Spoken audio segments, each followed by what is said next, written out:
مادر وطن ہندوستان آج سے تقریباً 75 سال پہلے انگریزوں کا غلام تھا، لیکن ہمارے بزرگوں نے اس پیارے وطن کی آزادی کے خاطر اپنی جانوں کا نذرانہ پیش کیا اور اس کی آزادی میں ہر مذہب و ملت کے لوگ شانہ بشانہ شامل رہے۔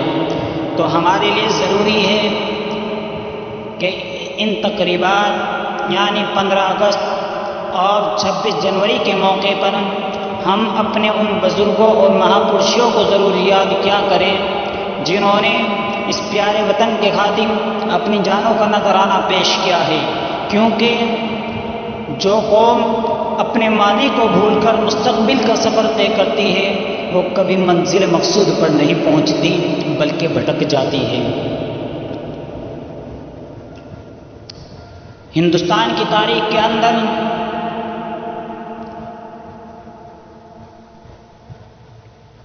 ایک دن 15 اگست اور ایک 26 جنوری، ان دو دنوں کے اندر ہم اپنی آزادی کا اظہار کرتے ہیں، خوشیاں مناتے ہیں، پیارا ترنگے کو لہراتے ہیں۔ مقصد کیا ہے؟ مقصد یہی ہے کہ ہم ان تقریبات کے ذریعے اپنے علماء اور بزرگوں کو یاد کریں۔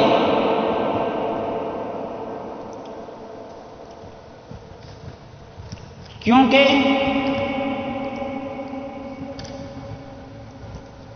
ان علماء اور بزرگوں نے ہمارے اس پیارے ہندوستان کو آزاد کرایا ہے۔ آپ کو اچھی طرح معلوم ہے کہ جب 13ویں صدی عیسوی میں ہندوستان انگریزوں کے چنگل میں سب رہا تھا اور گلشن عظیم ماتم کدہ بنا ہوا تھا، فضائے ہندوستانی پر ظلم و تشدد کے پہاڑ توڑے جا رہے تھے، تو ایسے نازک وقت میں سب سے پہلے ہمارے علماء ربانیین نے ہی انگریزوں اور ان تمام ظلم و ستم کے خلاف علم بغاوت بلند کیا اور اپنی قیمتی جانوں کا نذرانہ پیش کیا اور ملک کی سالمیت کے خاطر کسی بھی طرح کی قربانی سے دریغ نہیں کیا۔ غلامی کی زنجیر میں جکڑے ہوئے انسانوں کو آزادی کی فضا بخشی، معصوم کلیوں کو مسکرانے کا حق عطا کیا، مظلوموں کو باعزت مقام دیا اور اس ملک کو آزاد کرایا اور اسے جمہوریت قرار دیتے ہوئے غیروں کو یہاں کے تخت و تاج کا مالک بنا دیا۔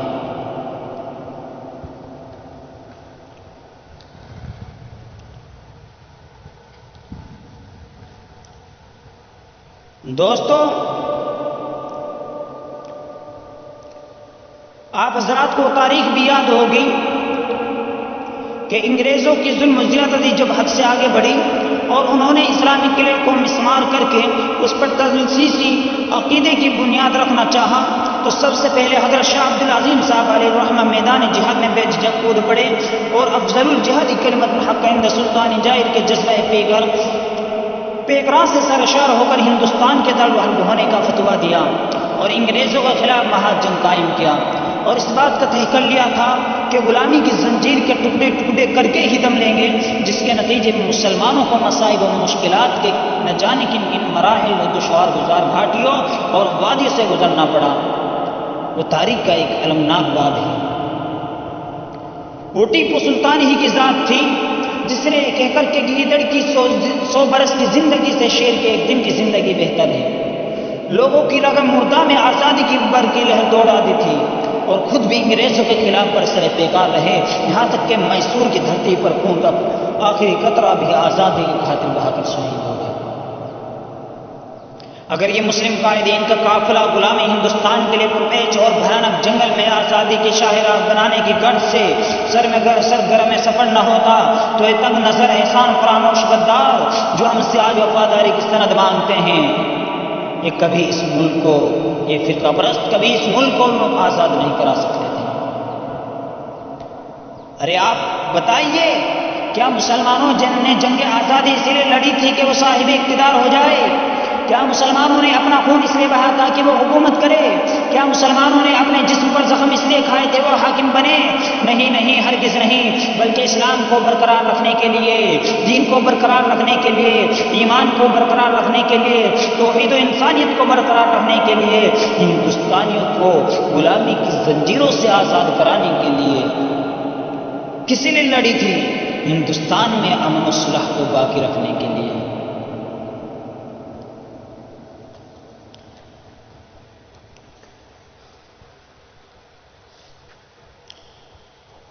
میرٹھ سے انگریزوں کے خلاف جو بغاوت کی چنگاری اٹھی، اس نے پورے ملک کو اپنی لپیٹ میں لے لیا تھا۔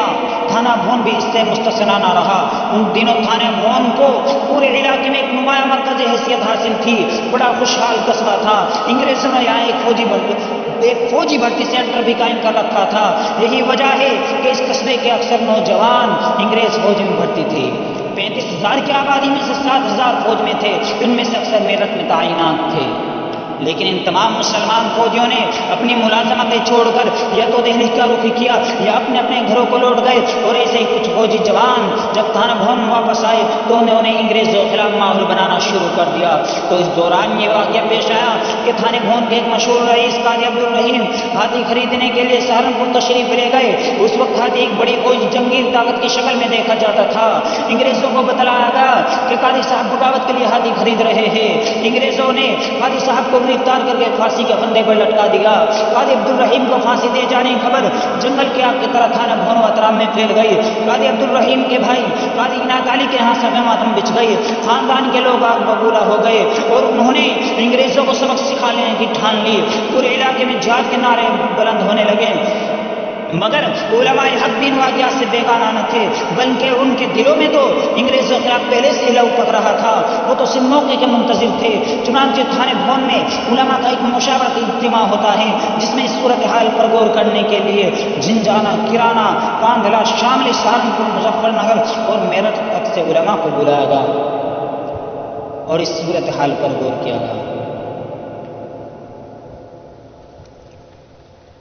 ہر شخص انگریزوں کو مارنے پر آمادہ نظر آتا تھا، لیکن نہ ان کے پاس کوئی تنظیم تھی، نہ مناسب مقدار میں اسلحہ تھا، اس لیے وہ انگریزوں کی منظم طاقت کے سامنے پوری طرح ثابت قدم نہ رہ سکے۔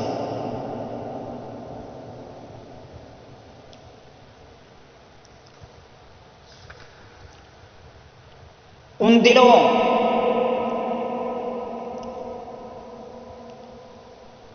ضلع مظفر نگر کا قصبہ شاملی تھا۔ ان دنوں انگریز نے فوجی چھاونی بنا رکھی تھی شاملی کے اندر، اور وہاں کمپنی کی حکومت کا خزانہ بھی تھا۔